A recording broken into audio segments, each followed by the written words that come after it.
vai ser meio chato, tá? Eu vou só comentar aqueles conceitos ali, mas depois vai ficar legal. Vale a pena se vocês prestarem atenção. Olha só, presta atenção aqui.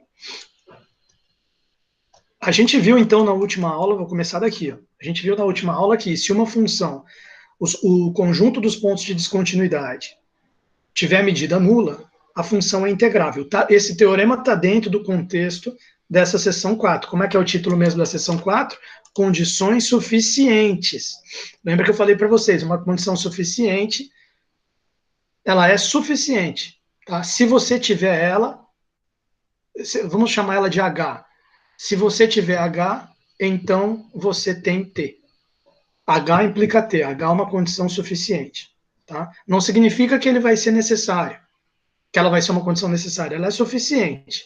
Se você tiver ela, então você tem a outra coisa. Como é condição suficiente de integrabilidade, se você tiver ela, você tem que a função é integrável. Por exemplo, se a função for contínua, f de AB em R, ela é integrável. Então, ser contínua é uma condição suficiente. Não é necessária.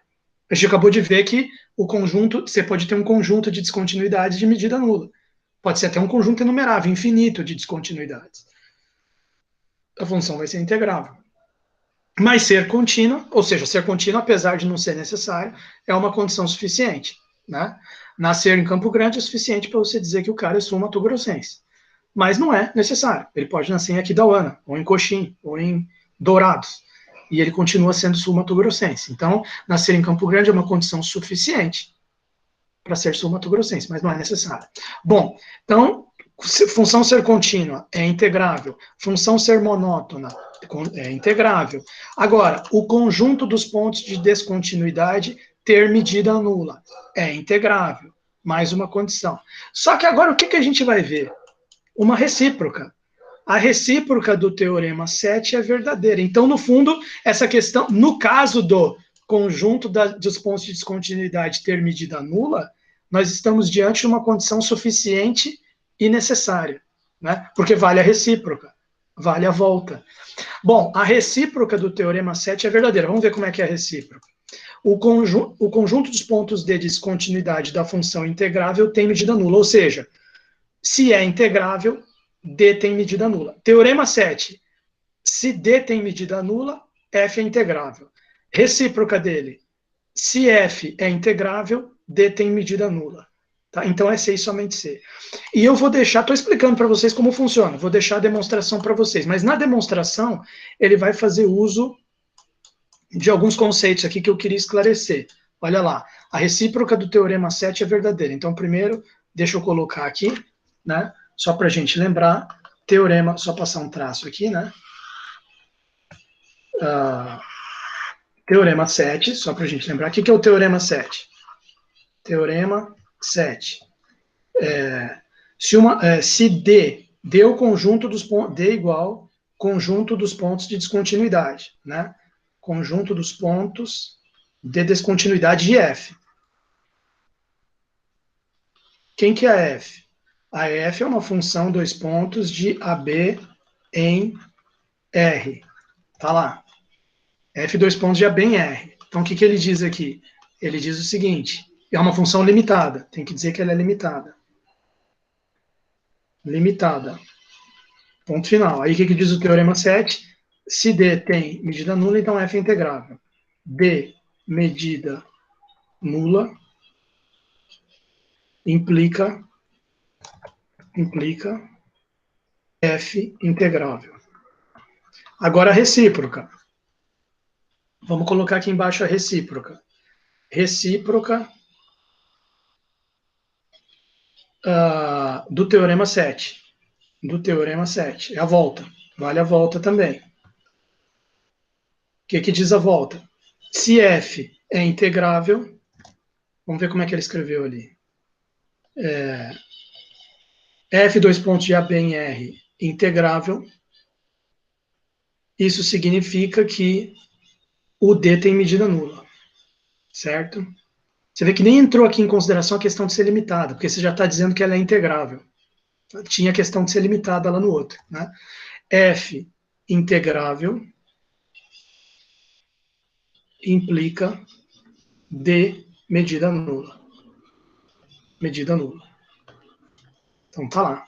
Agora, o que eu queria comentar é o seguinte, a demonstração deixo para vocês, mas essa conceituação inicial aqui, vamos dar uma discutida nela. A recíproca do Teorema 7 é verdadeira. A fim de demonstrá-la, que eu vou deixar ali a demonstração para vocês, né, mas já vamos comentar um pouco aqui, faremos uso da oscilação de f num ponto x, que até agora a gente tinha visto só a oscilação de f num intervalo. O que era a oscilação? Só para vocês lembrarem. A oscilação é o sup menos o inf da função, né? Vamos lembrar aqui para os alunos que já esqueceram. Vamos voltar ali, só para ver a definição. Olha lá a definição. Cadê? Cadê a def aqui? Ó? Não, tá um pouco mais para trás aqui. Cadê? Não, tá aqui. Aqui. O emão é o supremo da f num intervalo. O eminho é o ínfimo da f num intervalo. O que é o ômega? Olha aqui o ômega. No caso, ele chamou de ômega i, porque ele está falando do intervalo aqui. Esse intervalo, cadê aqui, ó? Que vai de TI-1 até TI. Aqui, ó, TI-1 até TI. Tá? Então, mas se você pegasse todo o domínio AB, seria só ômega, sem o subíndice.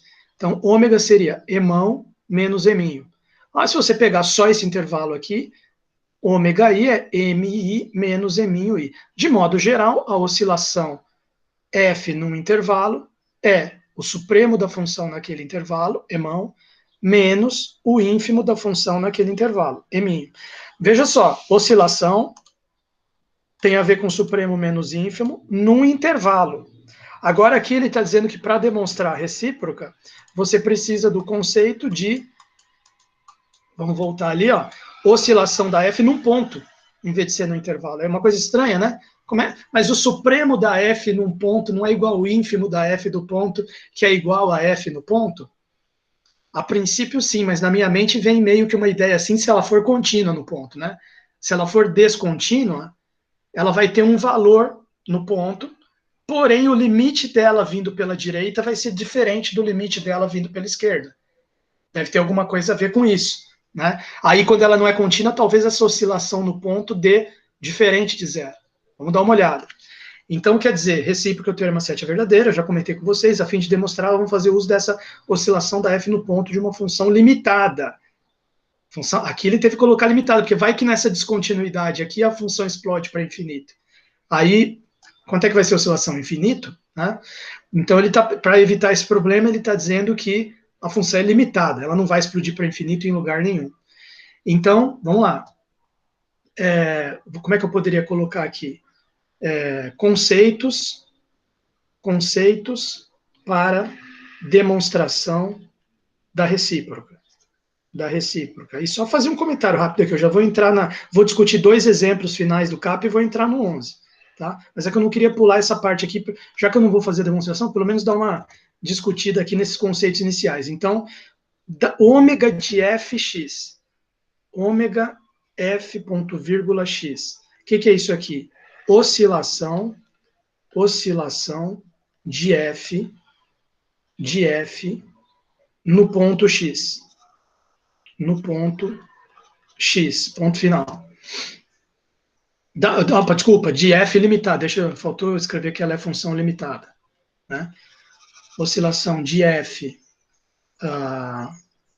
2 pontos, de AB em R limitada, de AB em R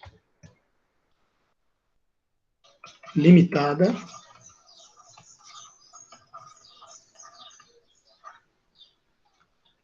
vírgula, no ponto x. No ponto x. Lembrando que a gente já tinha visto oscilação, mas da função no intervalo, não num ponto. Então, no ponto x pertencente a B. Até escreveu aqui, no ponto do domínio, né? Vai ser claro. Ponto x pertencente ao domínio dela, a B. Ponto final. Qual que é a definição dessa oscilação da função num ponto? Olha só. Ela é definida assim. Para cada delta maior que zero, seja ômega delta, o que é o emão delta menos eminho delta? O que é isso aqui? Supremo de f no intervalo em volta do x menos delta, x mais delta. Claro, interseção com o domínio, porque é o supremo e o ínfimo da F. Então, você só vai pegar, para avaliar o supremo e ínfimo dela, você só vai pegar pontos do domínio. Então, é claro que é a interseção com o domínio. Se você pegar um delta gigantesco, vai x menos delta e x mais delta vai sair do domínio, né? E vai pegar pontos que não estão no domínio. Então, ele está fazendo por segurança essa interseção aqui. Emão delta e meio delta são, respectivamente, o supremo e o ínfimo de F nesse conjunto, tá? Ele começa, esse aqui é o ômega delta, ainda não é o ômega fx. O que vai ser o ômega fx? Vai ser o limite para delta tendendo a zero, ômega delta. Repara que o ômega delta é em torno de x. X menos delta, x mais delta. Se ele fosse em torno de y, y menos delta, y mais delta, aí o limite para delta tendendo a zero dele daria ômega de fy, em vez de ômega de fx. Tá?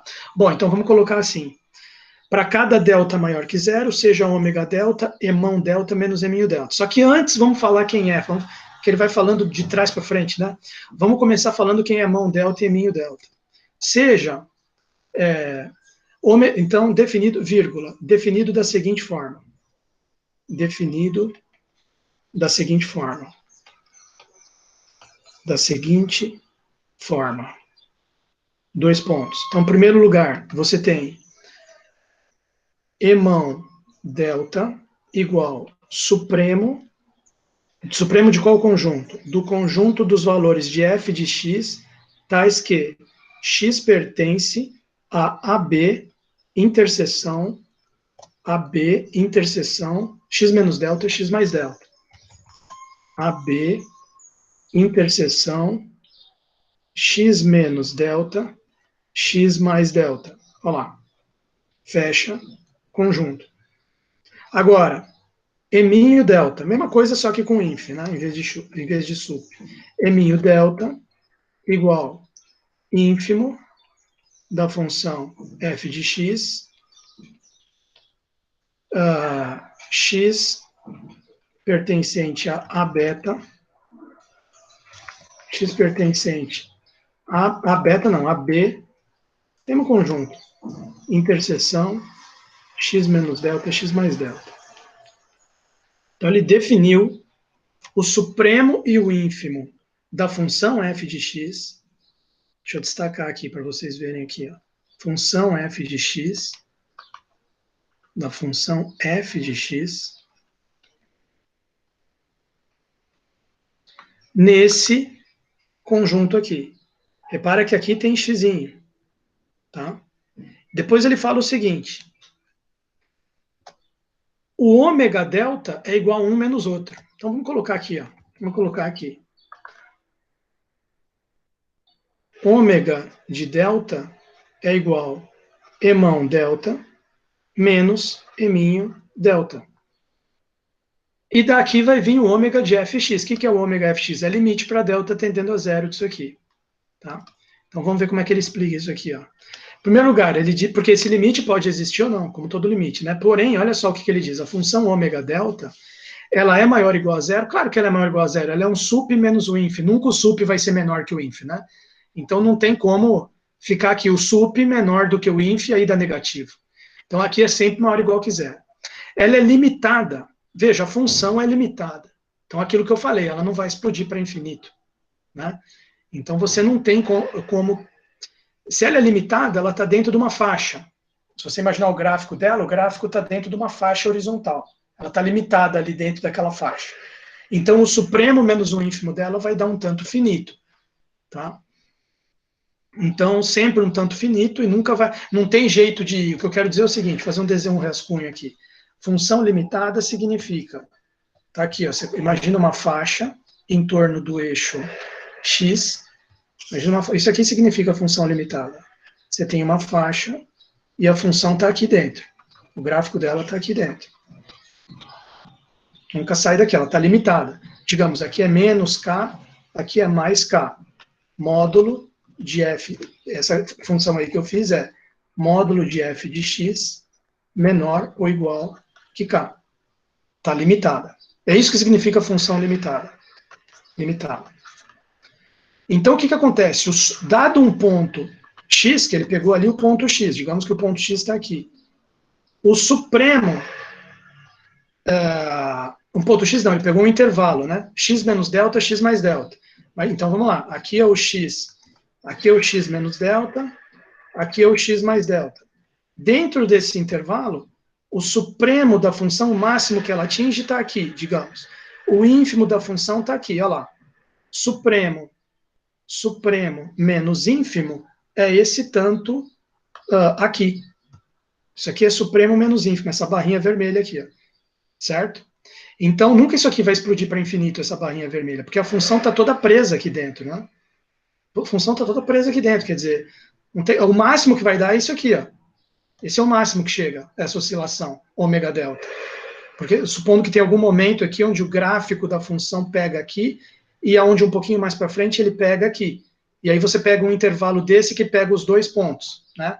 Vamos supor que mais para frente tem um negócio aqui assim. E você pegou esse intervalo aqui para analisar. Pegou esse intervalo. Aí, supremo dela do intervalo está aqui, ínfimo está aqui. Então, vai dar 2K a distância. Tá? Mas 2K é um número finito. Não vai passar disso. Nunca vai ser maior do que isso. Tá? É isso que ele quer dizer. Então, quer dizer, é só um rascunho ali, por isso que eu fiz meio mal feito. Tá? Função é maior ou igual que zero, supremo é sempre maior que ínfimo, limitada, porque a própria função é limitada, então ômega delta é limitado, não decrescente. Repara que é ômega de delta. O que ele quer dizer com não decrescente? Conforme delta vai indo para frente, conforme delta vai aumentando, se eu for expandindo esse intervalo aqui, essa diferença não decresce, né? Ela só cresce. Uma vez que você já pegou um supremo menos ínfimo, aqui nesse intervalo menor, se você ampliar o intervalo, ou fica na mesma, mesmo supremo, mesmo ínfimo, ou ela ainda cresce mais a diferença entre supremo e ínfimo. Mas você nunca vai pegar um intervalinho aqui, ela tem um supremo e tem um ínfimo. Aí eu pego um intervalo maior, a diferença está menor entre supremo e ínfimo. Não. Né? Ou o supremo ficou maior ainda no intervalo maior, ou o ínfimo ficou menor ainda, ou os dois. E aí a diferença aumentou. Não tem como a diferença diminuir. Tá? Bom, então é limitada, não decrescente, maior ou igual que zero. Com tudo isso aqui dito sobre o W ômega, então existe esse limite, tá? Função limitada não decrescente. Função é limitada, não decrescente.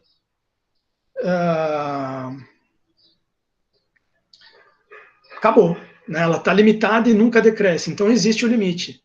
Tá? Existe o limite. É um daqueles teoremas lá do capítulo 6, não vou voltar agora. Tá? Então existe o limite, que vamos chamar de oscilação. O limite é quem? O limite para delta tendendo a zero de ômega delta. Ele é justamente a oscilação de F no ponto X. Tá? Tudo bem, deixa eu escrever aqui, deixa eu apagar esse rascunho. Isso aqui só para vocês perceberem ali, né? O que o cara está falando, eu estou tentando explorar um pouco. Então, conclusão. Dois pontos.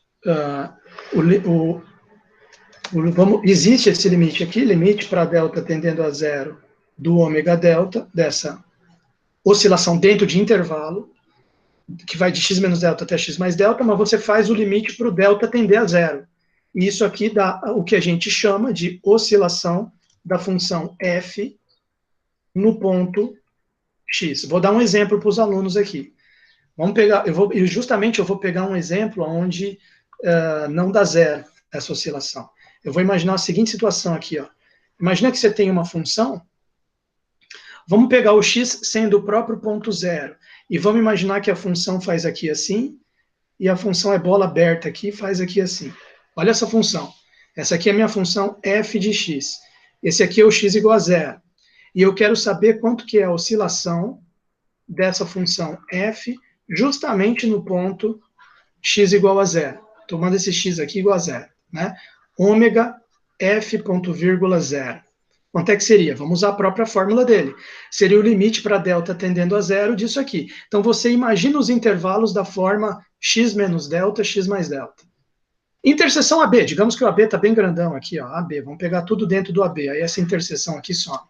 Vai ficar só x menos delta, x mais delta. Então, olha só, esse aqui é o x menos delta, o x é zero no caso, tá? Então é zero menos delta, zero mais delta, zero mais delta. Aí eu vejo quanto que é o supremo menos o ínfimo. Olha lá, quanto que é o ômega delta. Ele é o E-mão delta, que é o supremo, menos E' delta, que é o ínfimo. Dentro do intervalo. Olha lá, olha lá, olha lá, olha lá. Será que caiu? Não, não, o pessoal está aqui, o pessoal está de boa aqui. Olha lá. Supremo da função dentro de todo esse intervalo vai dar esse cara aqui. Vou continuar um pouco o gráfico aqui. Espera aí. Supremo do cara dentro desse intervalo todo aqui, ó, ele é justamente, aqui é f de x, para não atrapalhar, vou deixar aí. Ele é justamente aqui, o supremo está aqui, o ínfimo está aqui. Supremo menos ínfimo, deu lá um tanto, que eu não sei quanto é que é. Mas aí eu preciso fazer o limite para delta tender a zero, então eu vou diminuindo o delta. Agora eu pego um delta um pouco menor. Olha lá, supremo já está um pouco mais baixo, ínfimo já está um pouco mais alto, a oscilação já deu um pouco menor. Aí eu vou diminuindo, diminuindo, diminuindo, até que eu estou tendendo a zero já aqui o delta. Ó. Delta está tendendo a zero. Aqui já está menor o supremo, já está bem maior o ínfimo. Só que quando tender a zero, o que vai acontecer aqui? Não vai dar zero esse ômega, esse valor aqui. O valor que é o limite para quando o delta tende a zero, ele não vai dar zero, porque isso aqui, essa sequência de sups aqui vai dar, sei lá, vamos chamar isso aqui de L, vai dar L, e essa sequência de ínfimos aqui vai tender a menos L. Então, isso aqui vai dar 2L. Ômega de F0 igual a 2L. Tá? Veja que em nenhum momento ele falou função contínua aqui, tá? Ele falou só função limitada, mas não falou contínua. Então, eu peguei uma função limitada, mas não contínua, só para vocês verem quando dá uma coisa diferente de zero. Se fosse uma função contínua, vamos fazer um outro exemplo aqui com função contínua. Isso aqui, vocês estão vendo a oscilação da função num ponto, não é mais no intervalo. Né? Espera aí que ficou meio ruim. Quero pegar paralelo aqui. Isso. Aqui, ó. Imagina que você pegasse uma função contínua. A função faz aqui assim, ó. Contínua. Eu quero saber a oscilação nesse ponto. O que vai acontecer? Mesma ideia aqui. Imagina que o AB está grandão aqui por fora e vamos pegar os intervalinhos ali dentro. Então, eu começo aqui com x menos delta, no ponto zero, vou pegar de novo. X menos delta, x mais delta, tá aqui. Que seria o zero mais delta. A função tem um sup, dentro desse intervalo, o sup dela tá aqui. Esse meu desenho aqui tá louco, hein? Olha lá, vou fazer um desenho um pouco melhor aqui. Isso. O sup dela tá aqui. E dentro desse intervalo, sei lá, o ínfimo está aqui. Então, supremo menos ínfimo. Só que aí eu vou tendendo a zero. Já pego aqui um bem menor. Olha lá. Supremo continua aqui. Ínfimo já subiu para cá. Aqui o ínfimo. Aí diminuo mais. Vou pegar agora delta tendendo a zero. Supremo está aqui, ínfimo está aqui.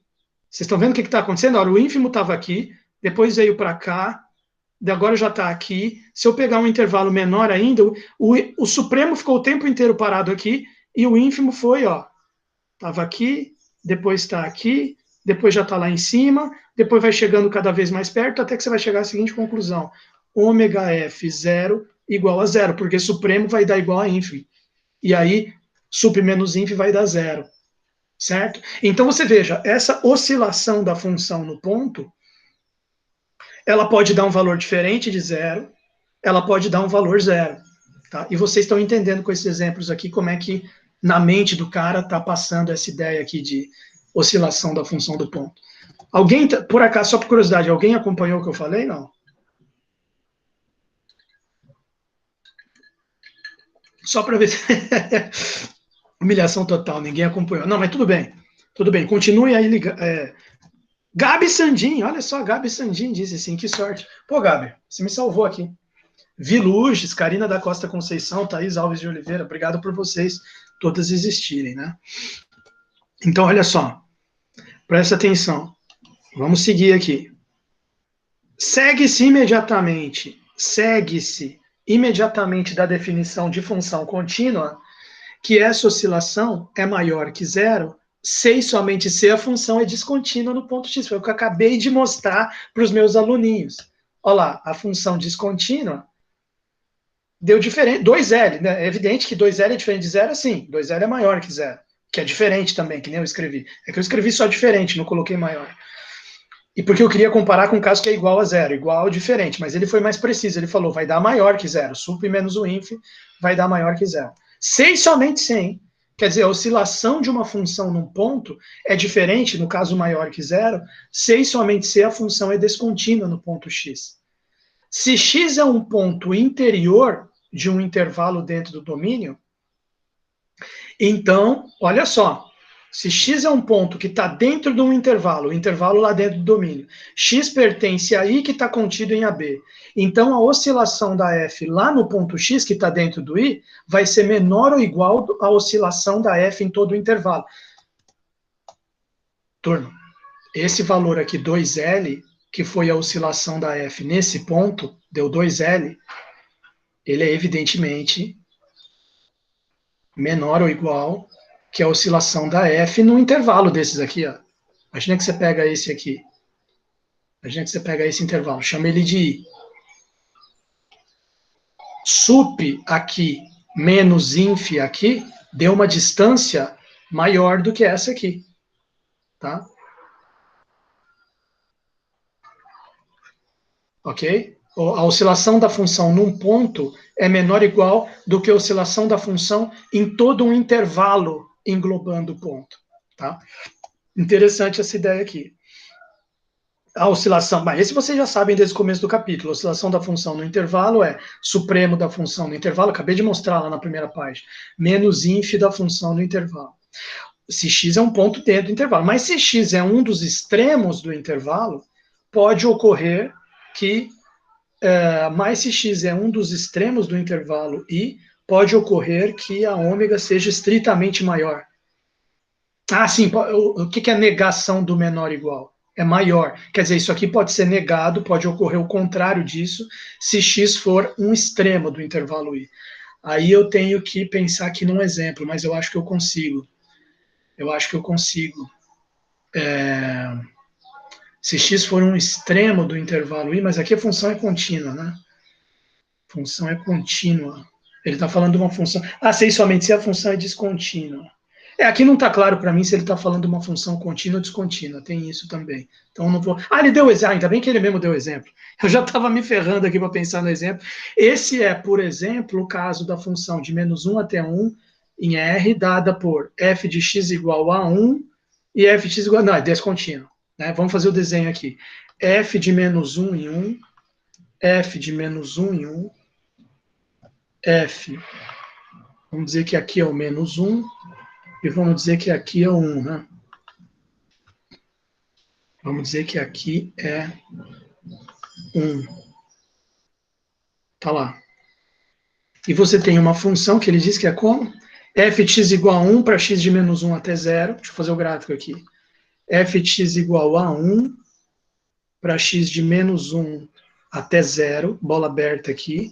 Que a função vale constante igual a 1. Ok? E f de x igual a 0 quando x é maior igual que 0. Aí aqui ela já vale 0. Aqui ela vale 0. Esse que é o gráfico da função que ele imaginou. Então, o que ele quer dizer com isso? Ele quer dizer o seguinte, se você pegar quem que é o domínio AB aqui que ele falou? O AB é menos 1, 1. Quem que é o intervalo I contido em AB que ele vai pegar? I igual a 0, 1.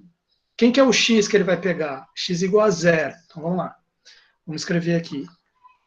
X igual a 0 pertence ao intervalo 0, 1, que por sua vez está contido no intervalo menos 1 até 1, que é todo o domínio que a gente costuma chamar de AB.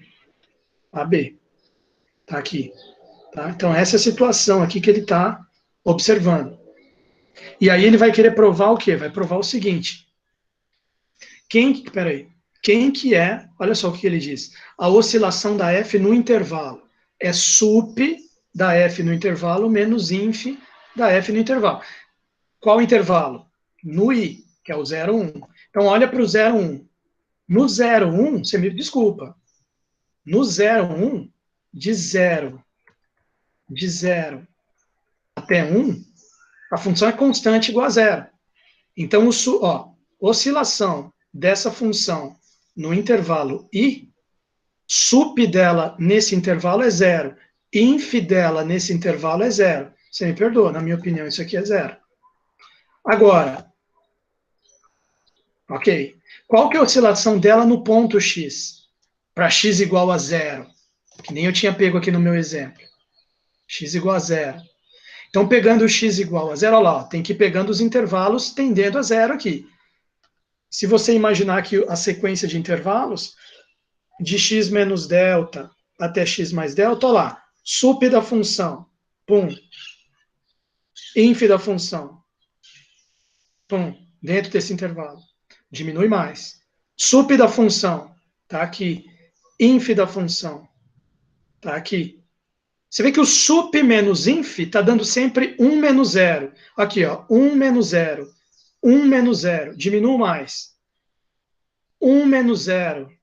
Não sai disso, vai ficar sempre 1 menos 0. Tá? Então, resultado, a oscilação dessa função f em torno do ponto x igual a 0 é 1 menos 0, que é igual a 1. Então, ele está mostrando... Primeiro, ele falou que o ômega de fx é sempre menor ou igual que o ômega de fi. Mas aqui ele acabou de mostrar um ômega de fx que deu 1, 1, e um ômega de fi que deu 0. Então, ficou 1 menor ou igual que 0, quer dizer, negou o que ele mesmo tinha dito. Por quê? Na verdade, não negou, porque o que ele disse antes foi, isso aqui vale, essa desigualdade, se você pegar um x interior ao intervalo i, que está dentro de AB.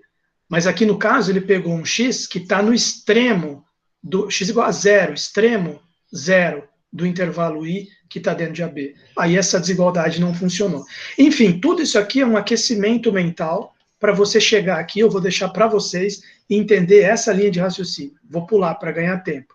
Tá? E essa linha de raciocínio dessa demonstração vai demonstrar o que para vocês? Que o conjunto D dos pontos de descontinuidade da função integrável tem medida nula. Ou seja, aquilo que eu falei antes, é a recíproca do 7. O que eu tinha dito aqui para vocês? Olha lá, a recíproca. Se é o que está nessa recíproca aí é o seguinte: se a função f é integrável, as descontinuidades têm medida nula. Tá? Bom, por uma questão de tempo, já são 14h23. Eu vou pular a demonstração, fica como exercício. Eu fiz a do Teorema 7, vocês fazem a recíproca. Vou discutir com vocês esse exemplo 6 e esse exemplo 7. Eu achei os dois interessantes, tá?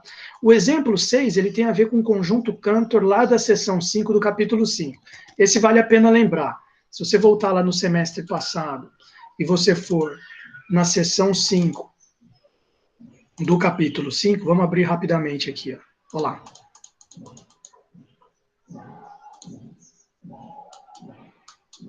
Olha lá, seção 5 do capítulo 5, conjunto de Cantor, tá? Ele tem, primeiro, antes de ver essas propriedades, vamos ver aqui o desenho que ilustra ele, né? E para eu não ter que fazer esse desenho aqui, olha que legal. O conjunto de Cantor, você começa com o intervalo 0, 1 inteiro. 0, 1 inteiro. Do 0 até 1, tá? Então, o que acontece? Depois que você tem o intervalo 0, 1 até inteiro, você tira o intervalo aberto, olha lá, ó. Vamos ver se ele falou aqui do aberto. Olha lá, ó, o aberto, 1/3 até 2/3. Ou seja, você tirou o terço médio do conjunto. Veio aqui e apagou. Apagou com a borracha. Então ficou um intervalo fechado aqui, de 0 a 1/3, ficou um intervalo fechado aqui de 2/3 até 1. Legal. Cada um deles, você apaga o terço médio também, aberto. Então sobra um intervalinho fechado aqui, intervalinho fechado aqui, intervalinho fechado aqui, intervalinho fechado aqui. Aí você tira o terço médio de cada um deles. Vai repetindo esse processo até o infinito. Quando chegar lá, não é aqui não. Essa aqui é só a quarta etapa, olha lá. Primeira etapa, segunda, terceira, quarta. Imagina que aqui tem a quinta etapa, a sexta etapa. Quando isso aqui tender a infinito, o que sobrou lá embaixo é o que a gente chama de conjunto de Cantor. Professor, mas vai sobrar alguma coisa? Alguma coisa vai, não é vazio. Por quê? Você vê que o 0 nunca sai. O 0 fica até o fim. Outra coisa, o 1/3 nunca sai. 1/3 fica até o fim, até o infinito. O 2/3 também fica até o infinito. O 1 também, quer dizer, já de cara aqui você está vendo 4 pontos que ficam. Tá? Todas essas extremidades que estão aparecendo aqui ficam, por exemplo, 1/9. 1/9 não vai sair mais. Tá? 8/9 também não vai sair mais. Então tem vários pontos aqui que vão ficando. de forma que o conjunto que sobra lá no final, ele é um conjunto compacto, fechado e limitado, porém tem interior vazio, não contém intervalos, não tem pontos interiores, não contém pontos isolados. Isso aqui é que o bicho pega, né? Ele não tem intervalos, o interior dele é vazio, mas ele não tem ponto isolado. Nenhum ponto, quer dizer, para qualquer ponto dele, tem outros pontos dele tão perto quanto você queira. Todos os seus pontos são pontos de acumulação. E que para arrebentar a cabeça do peão, né? É não enumerável. Ou seja, ele é infinito, vão sobrar infinitos pontos e infinito não enumerável. Isso tudo já está demonstrado. Tá? Deixa eu ver se o pessoal está acompanhando. Vocês estão vendo isso que eu estou falando ali do conjunto de Cantor? Sim ou não?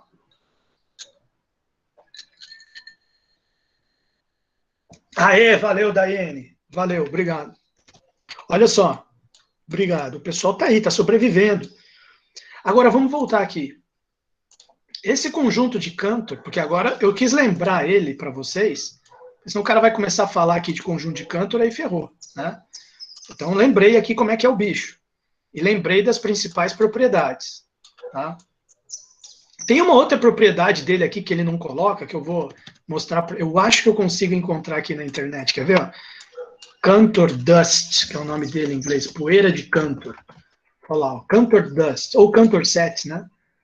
Conjunto, olha lá, Cantor Set, conjunto de Cantor, tá? Ó, você tá vendo que tem umas versões com mais dimensões dele, né? Mas o original básico, deixa eu ver se ele fez o desenho aqui, ó. Esse aqui é o desenho que eu estou mostrando para vocês aqui no livro. Esse desenho aqui, ó, que eu mostrei aqui no livro, essa figura, ela tem a ver com essa aqui, tá certo? Olha lá, ele pegando lá os intervalos e somando e tal.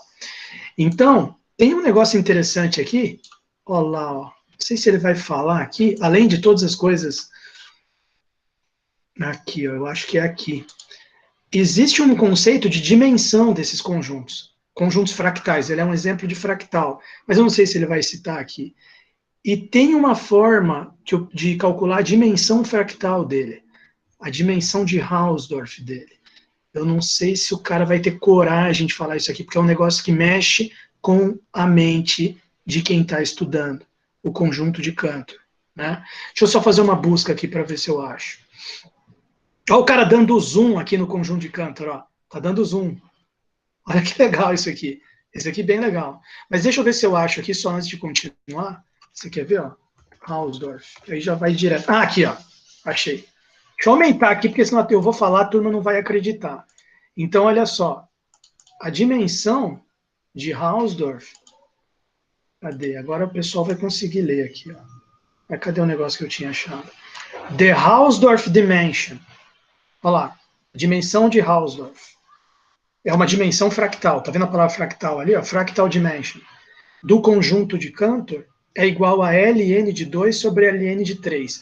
É como se, de alguma forma, ele não tem nem dimensão 1, que nem uma reta, em álgebra linear, um espaço vetorial que tem um elemento só na base, tem dimensão 1, ele é menos que 1, mas ele não chega a ser de dimensão 0, que é aquele espaço vetorial que tem só o O, só o elemento neutro, ele tem dimensão 0, né?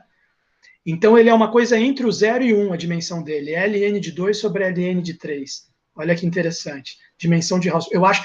É que aqui no livro, ele não está falando de dimensão de Hausdorff, né? Não faz parte da matéria. Mas eu colocaria aqui um item 5.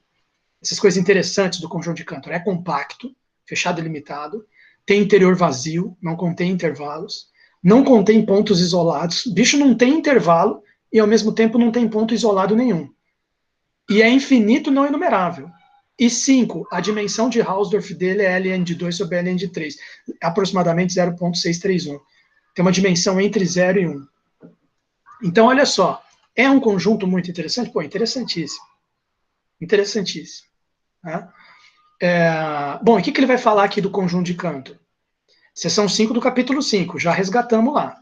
Né? Só lembrando, para você visualizar, nenhuma dessas figuras aqui é ainda o conjunto de Cantor. Isso aqui é construindo, ele até colocou aqui, construindo o conjunto de Cantor. O conjunto de Cantor seria quando esse processo aqui tende a infinito. É a poeira de Cantor que vai sobrar lá no finalzinho, lá na última linha aqui, para frente, né? Porque vai até infinito. Chegar aqui na última linha aqui da página, se você fosse continuando, ainda não seria ele. Tá? Aí você já não estaria vendo mais nada. Bom, e tem essas propriedades aqui. Agora vamos voltar aqui. Conjunto de cantos, seção 5 do capítulo 5. Embora não enumerável, podemos colocar agora um item 6. 5, dimensão de Hausdorff Ln de 2 sobre Ln de 3, 6. Tem medida nula. O conjunto de Cantor tem medida nula. Com efeito, se a gente estiver olhando para a enésima etapa da sua construção, enésima etapa, vamos voltar ali na figura. Cadê? A enésima etapa. Imagina, sei lá, imagina essa aqui, a enésima etapa. É a terceira, mas finge que 3 é igual a n. Tá? Se nós estivermos olhando para a terceira etapa, para a enésima etapa da sua construção, veremos que o conjunto de Cantor está contido na reunião de 2 elevado a n. No caso, eu falei 2 elevado a n igual a 3, né? 2 elevado a n intervalo, que daria 8. Vamos ver se... Opa, peraí. Vamos ver se eu estou certo aqui. 1, 2, 3, 4, 5, 6, 7, 8. Aqui é a terceira etapa. 2 elevado a 3, 8. 2 elevado a 2, 1, 2, 3, 4 intervalos. Quarta etapa, 8. 4 mais 4 é 8. Mais 8 é 16. 2 elevado a 4 é 16. Então, é o que ele está falando ali. Na enésima etapa, o conjunto de Cantor está contido na reunião de 2 elevado a n intervalos, cada um tendo comprimento 1 sobre 3 elevado a n. Pô, esse alt tab aqui maldito. É verdade, porque na primeira etapa, o comprimento de cada intervalo é 1/3, 1 sobre 3 elevado a 1. Primeira etapa. Na segunda etapa, o comprimento de cada intervalo é 1/9, 1 sobre 3 elevado a 2. Aqui o comprimento de cada intervalo é 1/27, né? Porque se você pegar 1 sobre 9 e dividir por 3, vai dar 1/27, 1/27, 1/27. Então aqui é 1 sobre 27, aqui 1 sobre 81, e assim por diante, 1 sobre 3 elevado a n, bem observado. Resultado, como você tem 2 elevado a n intervalos, cada um de comprimento 1 sobre 3 elevado a n, qual o total dos comprimentos dos intervalos? Só fazer a continha aqui, ó. Opa, só fazer a continha aqui. Deixa eu só colocar um título aqui do tópico, né? K igual conjunto de Cantor. Conjunto de Cantor. Cantor dust, ou Cantor set. Conjunto de Cantor. Aí o que ele está estabelecendo com a gente aqui nesse exemplo 6 é quanto que é o comprimento do conjunto de Cantor. Né? Então, ou será que o conjunto de Cantor tem medida nula? Então, a primeira coisa que ele percebe que K está contido na união de intervalos. E N, sei lá, vamos chamar de IN. União de IN. Né? Ele usa IKzinho ali, que vai confundir agora aqui com o nome K, sei lá, deixa eu colocar uma outra letra aqui, sei lá, IN. Porque eu também não quero usar N, porque ele está, N de nariz ele está usando aqui também, né? E o que acontece com esses intervalos? Em vez de a gente falar do K como um todo, vamos falar da enésima etapa do K. O Kn está contido na união de M, tá? O que é essa união de M? São sempre 2 elevado a... Qual que é o comprimento desses IMs, né? É melhor colocar assim, vírgula, onde o comprimento desses intervalos IMs que estão na enésima etapa é sempre igual. Sempre igual. São quantos... Deixa eu ver se eu estou falando certo. É melhor eu colocar de toda a união, né? É melhor eu colocar de toda a união, O comprimento, comprimento de toda essa união dos IMs vão ser 2 elevado a n intervalos, cada um deles com comprimento 1 dividido por 3 elevado a n. Isso aqui vai dar igual 2/3 elevado a n. Na enésima etapa, o K é igual, o conjunto de Cantor é igual ao limite para n tendendo a infinito do Kn. O que vai acontecer quando você fizer n tendendo a infinito aqui? Quanto que é 2/3 elevado a um número cada vez maior? Isso aqui vai tendendo a 0, né? Ou seja, no fundo ele está querendo dizer o seguinte, isso aqui é menor do que epsilon, para qualquer epsilon dado, basta tomar um n suficientemente grande. Então, o conjunto de Cantor tem medida nula. Essa vai ser a conclusão do raciocínio. Mas vamos ver ali com calma.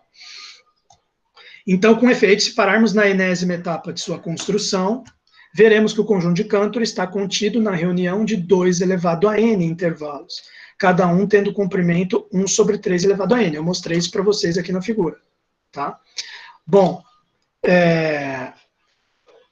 dado epsilon maior que zero, podemos tomar um número natural, um n suficientemente grande, tal que 2 sobre 3 elevado a n fica menor do que epsilon.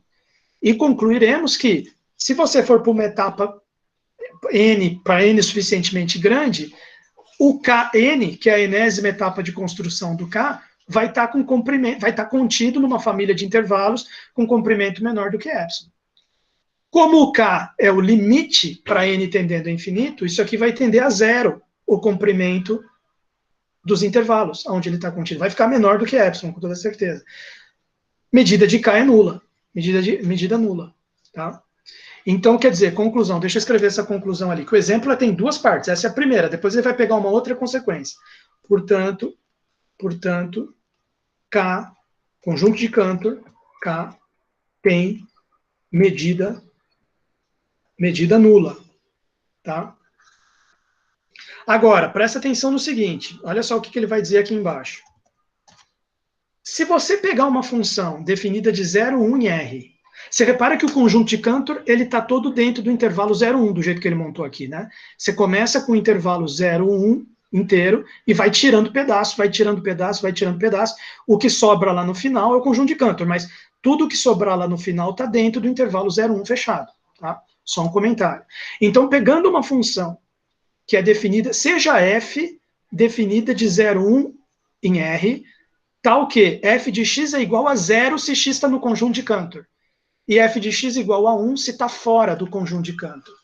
Seja f, questão, ela é integrável ou não?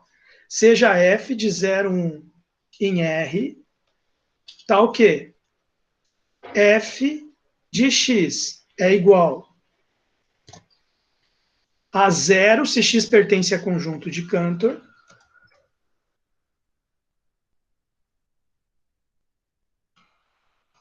e a 1, caso contrário. X não pertence a conjunto de Cantor. Tá lá. Agora, como 0, 1 é um intervalo fechado, ilimitado.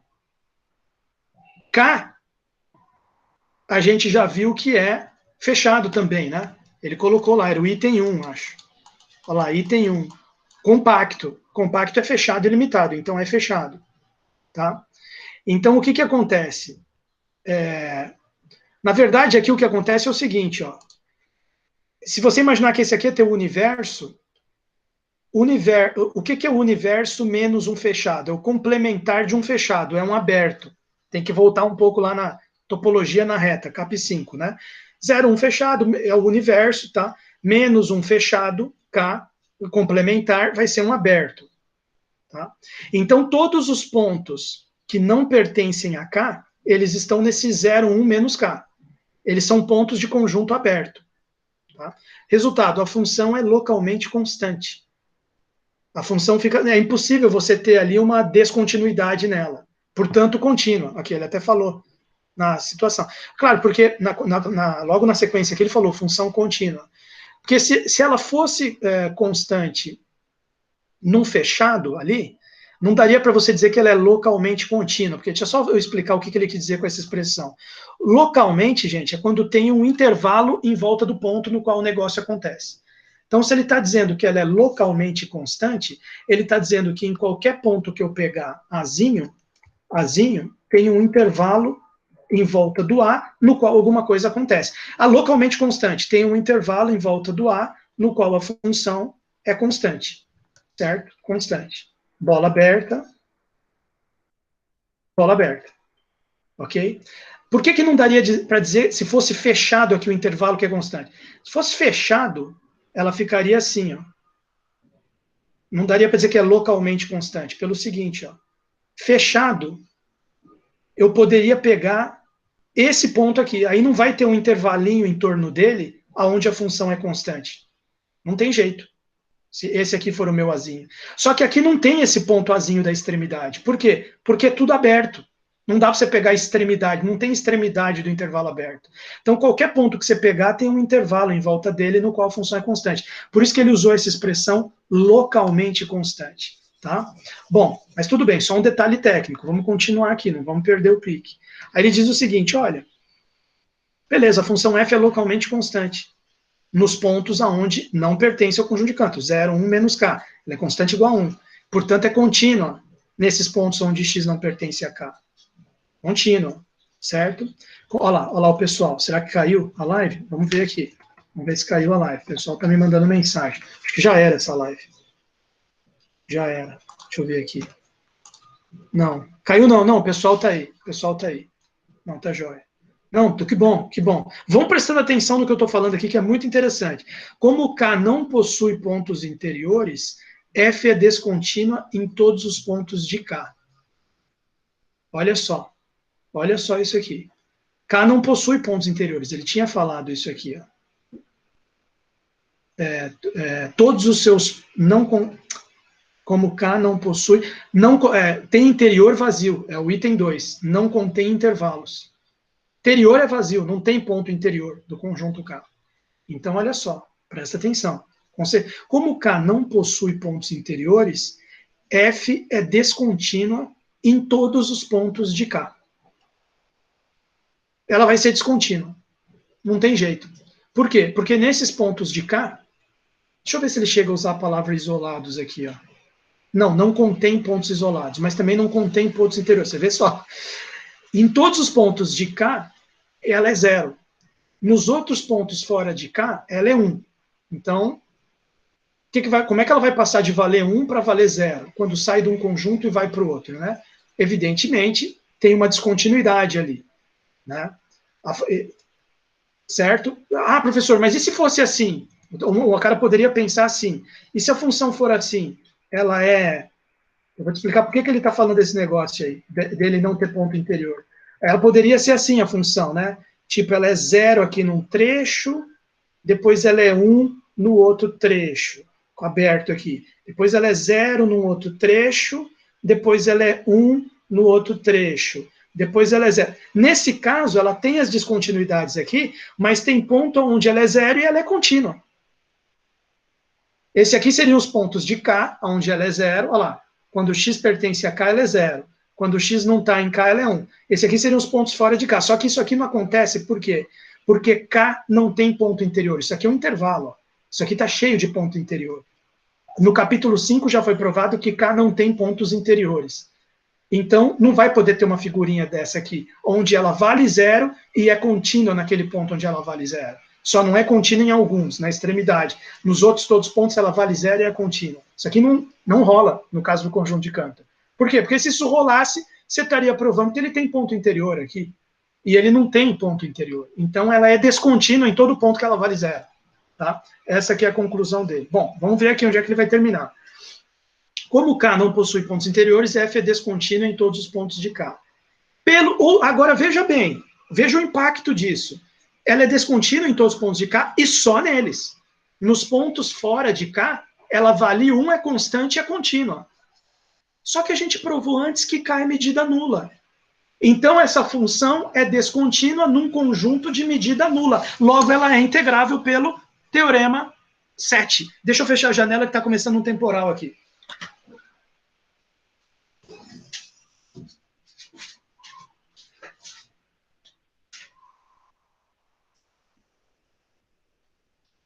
Começou a inundar minha casa aqui, turma. Foi mal. Foi mal, inundou um pouco aqui, mas tudo bem. Depois eu passo um rodo ali. Não sei se começou... Ah, começou a chover. Ah, olha aí, tá chovendo na casa de todo mundo. Tá inundando também? Fecha a janela aí, pô. Tem que fechar a janela. Vai lá, eu espero. Olha lá. Vocês já fecharam, né? Pessoal é ligeiro, olha lá. Só eu fiquei aqui sendo inundado. Olha só. Turma, presta atenção. A função é contínua em todo ponto onde ela vale 1 fora do Cantor. No Cantor, ela é 0, e como ele não tem ponto interior, ela é descontínua nesses pontos do Cantor.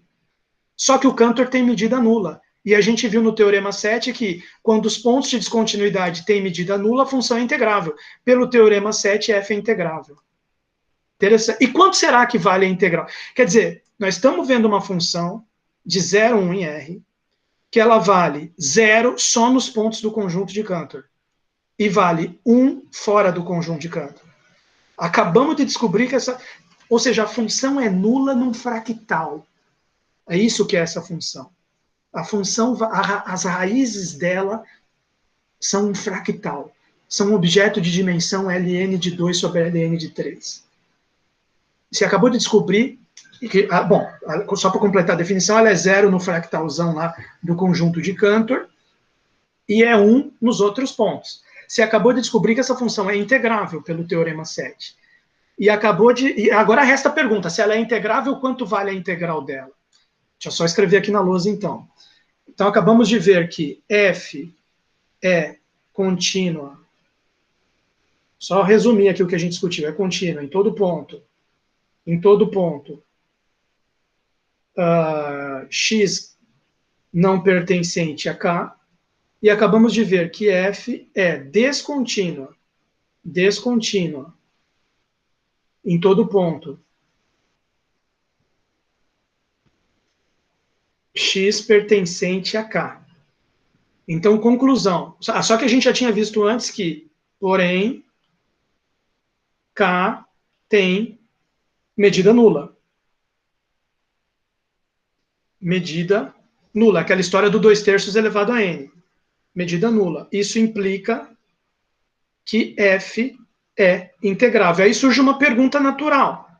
Qual que é o valor? Se ela é integrável, qual que é o valor dessa integral? Aí olha o que ele diz aqui. Ele diz o seguinte: dada qualquer partição P de 0, 1, todos os intervalos de P contêm pontos que não pertencem a K. Bom, se você tivesse... Vamos lá. Essa frase dele faz sentido pelo seguinte.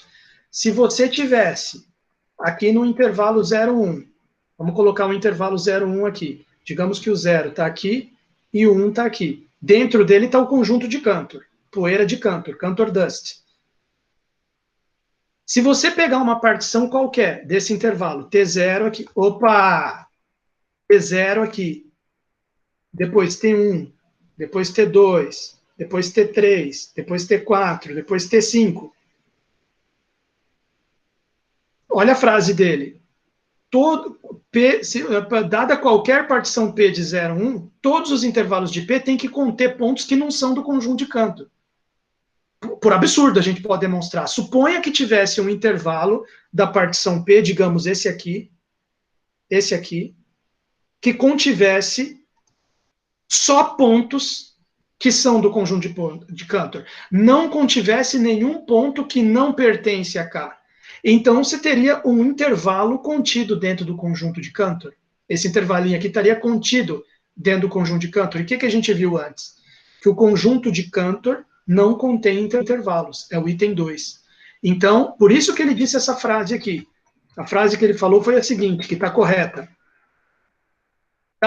Qualquer partição que você pegar, ela vai formar intervalos. Todos os intervalos dela têm que conter pontos que não são do conjunto de Cantor, porque o conjunto de Cantor não contém intervalo. Olha lá, por causa que o interior de K é vazio. Então, todo o intervalo dela, todo o intervalo dela vai ter ponto de K e de fora de K. Então, todo o intervalo dela vai ter ponto onde f de x é 0 e ponto onde f de x é 1. F de x é 0 no x pertencente a K, f de x é 1 quando x não pertence a K. Resultado, o sup dela em todos os intervalos é 1 e o inf dela em todos os intervalos é 0. Certo? Quer dizer, a gente não tem certeza que o inf vai ser 0, porque pode ter intervalo contido totalmente fora do conjunto de Cantor. Por exemplo, se você for ver lá a figura do capítulo 5, você pode ter, na hora que você monta a sua partição aqui do 0, 1, pode ter uns 2 pontos da partição aqui, ó. Aí forma um intervalo que está totalmente fora do conjunto de Cantor. Aí o inf e o sup da função aqui é 1. Tanto o emão i quanto o eminho i, porque a função vai valer constante igual a 1 aqui, tá? Mas com certeza, como todo intervalo que você pegar vai ter pontos que não estão no conjunto de Cantor, o sup em todos os intervalos da partição é 1, tá certo? O que implica que a integral superior é 1. Então, vamos lá. Então, vamos terminar de escrever isso. Todos os intervalos de P contêm pontos que não pertencem a K. Dada qualquer partição, para toda partição P contida no intervalo AB, os intervalos,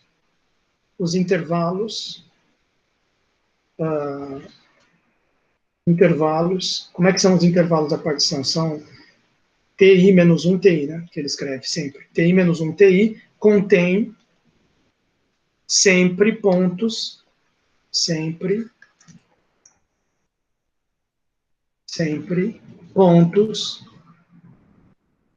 X que não pertencem a K. E isso implica imediatamente que o supremo da função em qualquer subintervalo desses vai ser sempre igual a 1.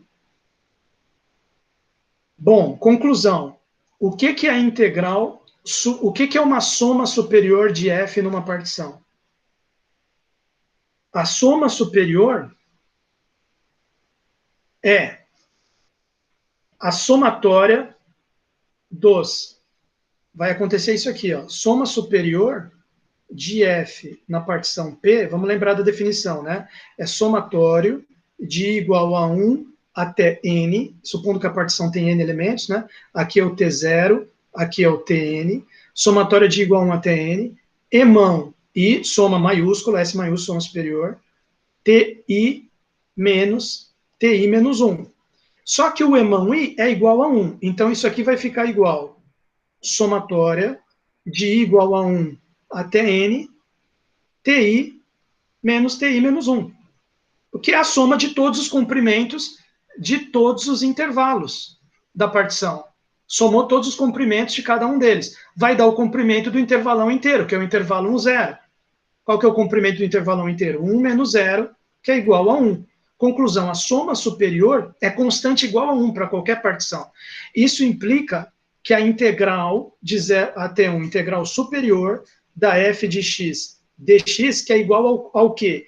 A integral superior é o ínfimo de todas as somas superiores. Como todas as somas superiores estão dando 1, é um conjunto que tem só o número 1 lá. Qual que é o ínfimo desse conjunto? É 1. Como a função é integrável, você já provou antes que ela é integrável, porque o conjunto das descontinuidades tem medida nula, a integral tem que ser igual à integral superior, que tem que ser igual à integral inferior. Como você já sabe que a integral superior é 1, então a integral dá 1. Isso implica que a integral de 0 até 1 de f de x dx dá igual a 1.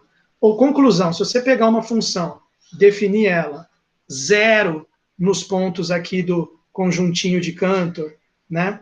0 nos pontos do conjuntinho de Cantor e 1 nos demais pontos, 1 nos demais pontos, eu não sei nem como desenhar aqui, né? Porque é difícil desenhar o conjunto de Cantor.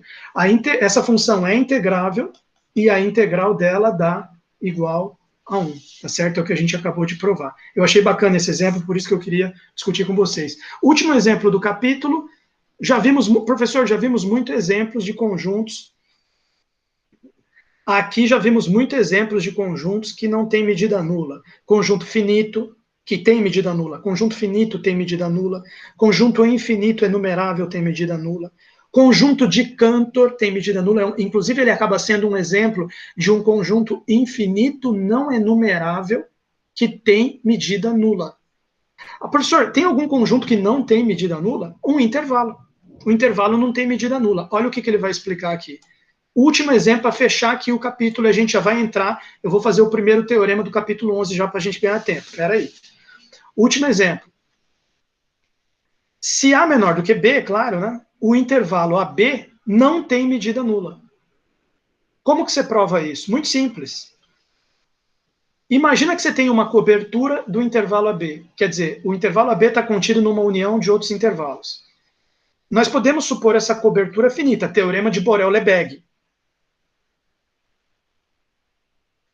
Teorema de Borel-Lebesgue diz que todo conjunto compacto, toda cobertura aberta de conjunto compacto admite subcobertura finita. Esse é o teorema de Borel-Lebesgue. Então, imagina que esses IKs são abertos. E esse AB, obviamente, é fechado, é um intervalo fechado. Então, se essa união de IK é uma cobertura desse conjunto fechado, compacto, então ela admite uma subcobertura finita. Então, já supõe que essa aqui é a cobertura finita do intervalo compacto. Podemos supor finita. Por intervalos IK, ele não falou, mas aqui, depois ele entregou o ouro aqui, é intervalo aberto, que ele está imaginando, tá? Esse IK é tudo intervalo aberto. Então, veja bem, se o intervalo fechado, AB, está contido na união desses intervalos abertos, que são em quantidade finita, tem-se sempre que a somatória do comprimento dos intervalos aqui tem que ser maior ou igual a B menos A, porque esses intervalos estão cobrindo todo o intervalo AB. Então não tem como a soma dos comprimentos deles ser menor do que a B. Senão o cobertor é menor que a pessoa, tem alguma parte da pessoa que ficou para fora do cobertor. Se você está dizendo que a pessoa está completamente coberta por uma manta, então o comprimento da manta tem que ser maior ou igual que o comprimento da pessoa. Tá? É essa que é a ideia que está aqui. De fato, os pontos AB mais as extremidades do IK, quer dizer, ele vai agora... Ele fechou aqui um ponto final, ele estava só comentando que o comprimento dos intervalos é maior ou igual que o comprimento desse intervalo aqui. Esse de fato tem a ver com esse medida nula aqui da primeira frase, né? Agora ele vai mostrar que esse aqui tem medida nula. De fato, os pontos A, B e as extremidades dos intervalos IK que estão dentro de AB formam uma partição, tá? Então vamos fazer um desenho aqui para ilustrar esse exemplo 7, rapidinho, para não perder tempo também, não enfurecer os alunos. Exemplo 7, tá aqui. Então, a ideia ali que ele está colocando é essa. Você imagina aqui a reta real, e aí ele fala de um AB. Vamos imaginar que o AB está aqui. A, B. Está aqui o intervalo fechado AB. Tá? Isso aqui é igual, intervalo, só para você saber, né? Comparar com o livro. O livro está falando fechado AB, o AB é isso aqui. Aí ele pega e diz o seguinte, tem uma cobertura IK de intervalos abertos, finita. Então, vou dar um exemplo aqui de cobertura, né? Imagina que você tem aqui esse intervalo, imagina que você tem aqui esse intervalo, depois mais um outro intervalo aqui, e finalmente um outro intervalo aqui. É um exemplo de cobertura.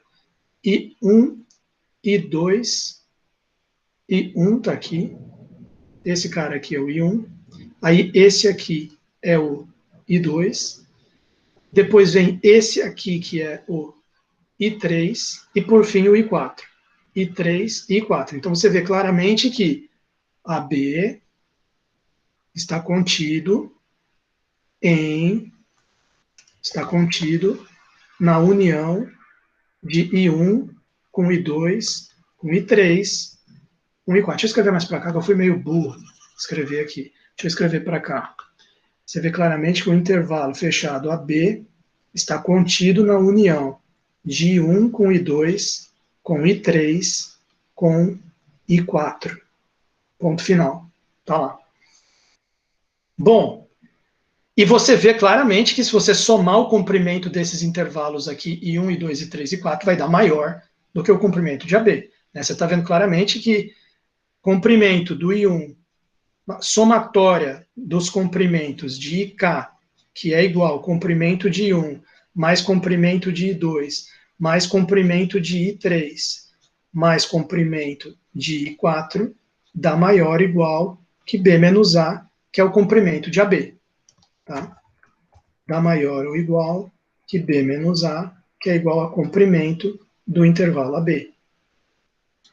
Ok, tá claro isso aqui com essa visualização. Agora, aquela frase cabal aqui que ele falou, ó, os pontos A, B e junto com as extremidades dos intervalos que estão, as extremidades que estão contidas no AB formam uma partição. Vamos visualizar isso aqui na figurinha amarela.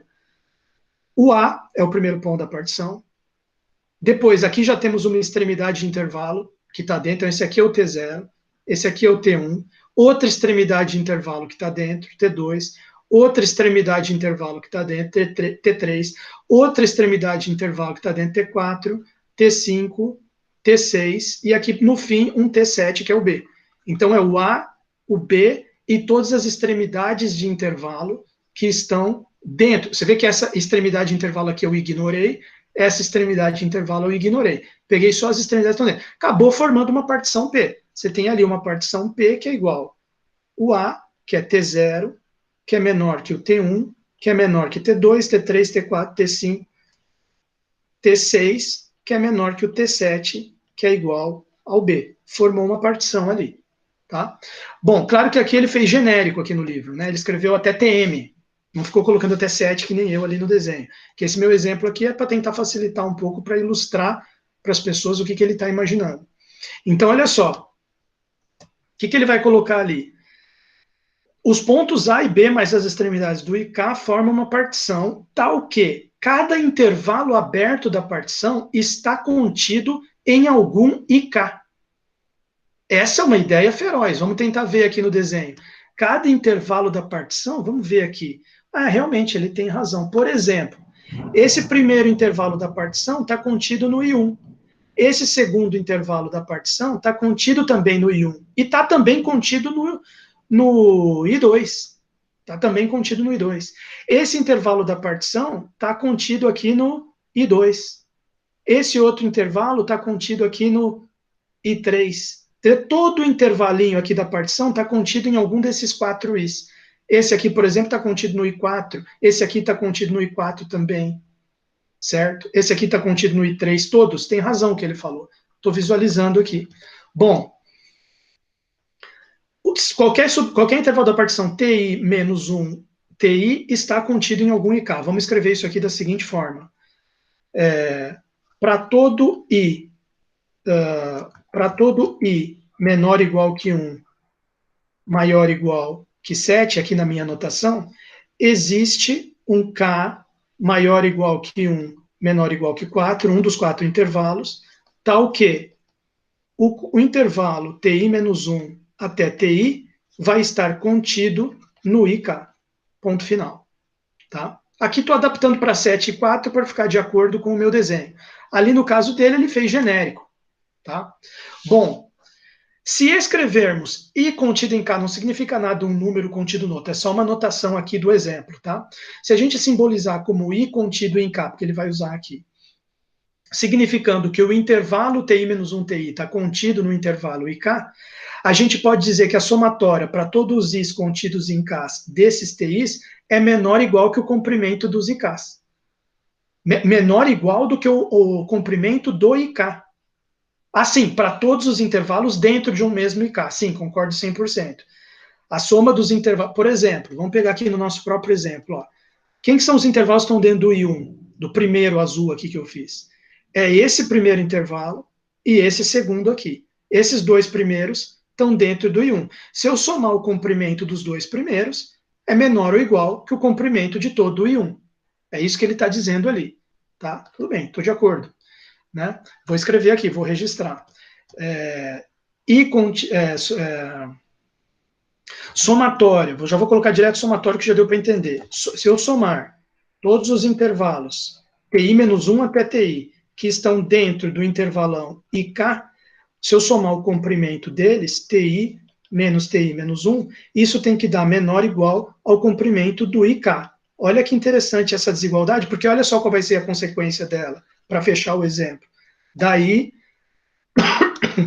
que agora eu vou provar que o intervalo AB não tem medida nula. Olha só, a comprimento do AB, que é B menos A, então vamos lá, vou escrever aqui embaixo. Aqui. Daí, comprimento do intervalo fechado AB, que é igual a B menos A, é igual à somatória de todos os subintervalos, né? Olha ali no desenho.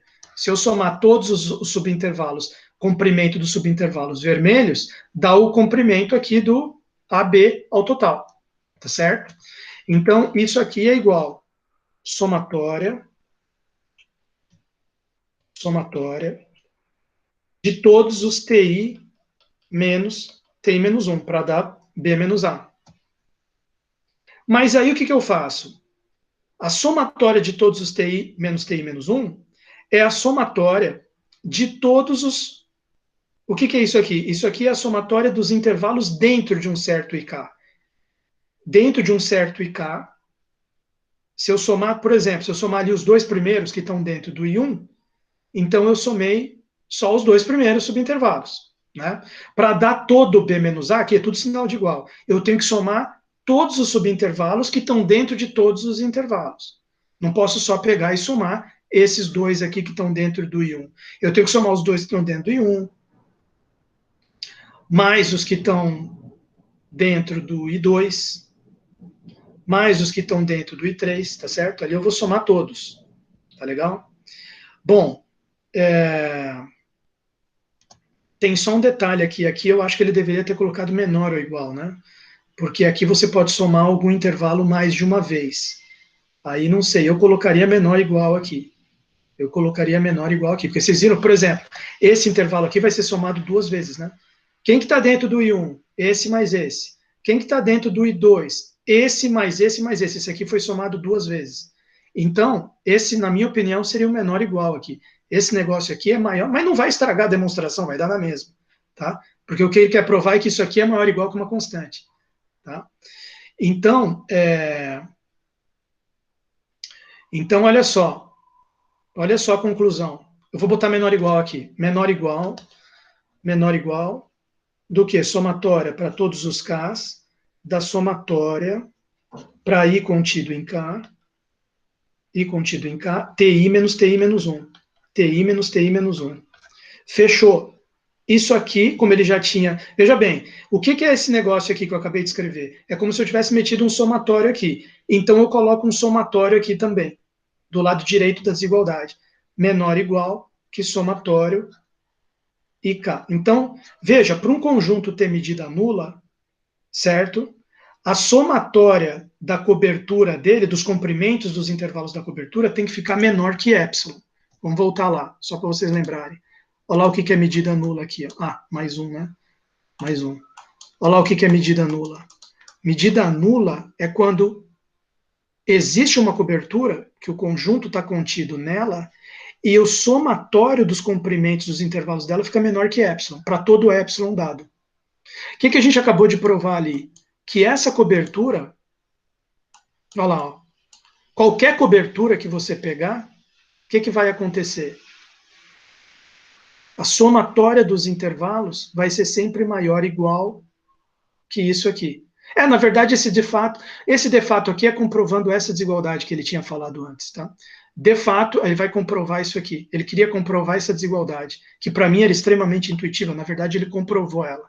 A somatória, quer dizer, então não fica menor que epsilon, né? Porque isso aqui é uma constante. Quer dizer, que acabou meu espaço. Ah, não, tem espaço do lado de lá. Só para eu concluir melhor do que ele aqui, ó. Portanto, dada qualquer cobertura